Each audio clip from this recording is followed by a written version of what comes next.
తీసుకోండి పెద్దయ్య. ముందు మీ అమ్మా నాన్నలకి ఇవ్వమ్మా. నాన్న కాఫీ కప్పులు. ఈ కప్పు భలే ఉన్నది. అమ్మా తీసుకో, తీసుకో అమ్మా.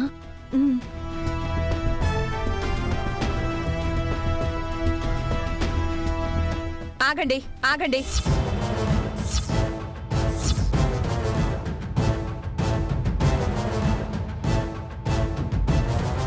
ఏం శ్రీలక్ష్మి, ఎవరికి ఏ కప్పుల్లో కాఫీ ఇవ్వాలో నీకు తెలీదా? ప్రియమదా, ఎవరి ముందు ఏం మాట్లాడాలో ఎలా ప్రవర్తించాలో ముందు నేర్చుకో. నాన్నా, ఇప్పుడు నేనేమన్నానని? ఈ కాఫీ కప్పులు డైలీ మనం తాగే కాఫీ కప్పులు నాన్నా.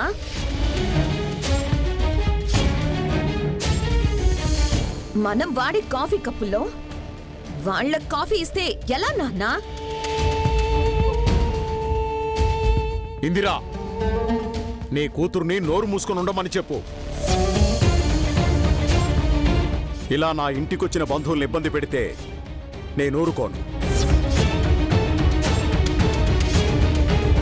ఈ ఇంటి గౌరవాన్ని తగ్గించే పనులు చేస్తే కన్న కూతురైనా సరే ఊరుకునేదే లేదు. అయ్యో నాన్న, ఇప్పుడు నేను ఈ ఇంటి గౌరవం తగ్గించే పనులు ఏం చేస్తున్నాను? వీళ్ళు ఈ ఇంటి వియ్యంకులు కాబట్టే మనం ఎంగిల్ చేసిన కప్పుల్లో ఇవ్వద్దు, కొత్త కప్పుల్లో ఇవ్వమని చెప్పాను. అందులో మీ గౌరవం ఎక్కడ తగ్గుతుందో నాకేం అర్థం కావట్లేదు.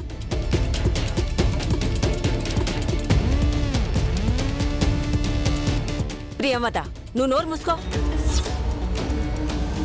అమ్మా నూకాలు, కోటేశ్వరరావు, నన్ను క్షమించండి. అయ్యా, అయ్యో, నేను మీ కూతుర్లా నా కూతుర్ని తీర్చిదిద్దలేకపోయాను.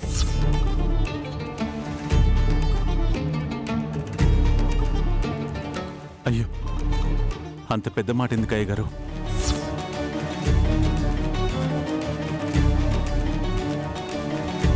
మేమెక్కడో ఒక మూల నుండి అల్లుడు గారిని, మా శ్రీలక్ష్మిని చూసి వెళ్దామని వచ్చాం.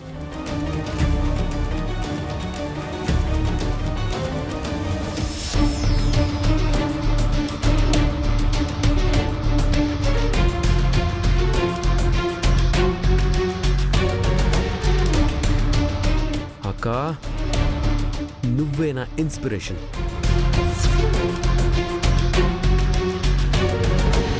అంతేగాని మీ మధ్య అంతరాలు పుట్టించాలని మాత్రం కాదయ్య గారు.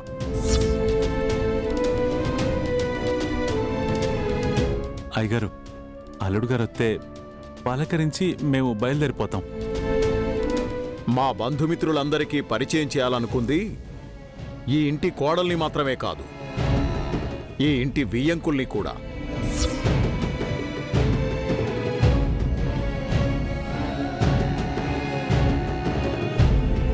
కార్యక్రమం పూర్తయ్యే వరకు మీరెక్కడికి వెళ్ళడానికి వీల్లేదు.